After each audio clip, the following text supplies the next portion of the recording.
58enne dipendente AVM in 5 anni a partire dal 2015 si è intascato indebitamente i soldi dei biglietti CTV venduti da cartolerie, tabacchi e altre attività autorizzate, mettendosi, fa per dire, da parte più di 100.000 euro anziché versarli nelle casse della municipalizzata. È stato accertato che a seguito di specifiche convenzioni con strutture ricettive l'ex dipendente forniva dei titoli di viaggio in conto vendita per poi non riversare gli introiti nelle casse della società medesima.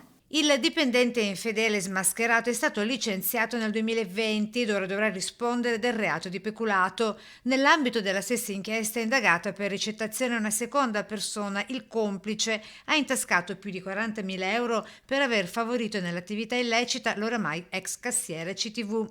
Questa tipologia di indagine rafforza il ruolo di polizia economico-finanziaria che la Guardia di Finanza vuole e intende condurre proprio a tutela di tutte quelle forme di,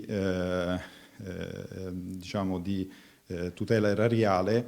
L'Ufficio Sicurezza del Comune di Venezia, il SIC, ha smascherato la vicenda inoltre di un altro dipendente, sempre di una municipalizzata, un croupier del casinò sorpreso a rubare le mance lasciate dai clienti. Il monito del sindaco Brugnaro: la città è tappezzata di telecamere in ogni dove, avverte.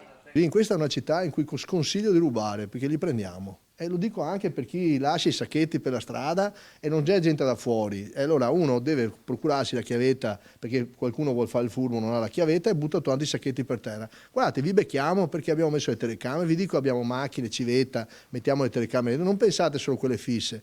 Vi andiamo a prendere, è un peccato rovinarvi la vita per una stupidaggine.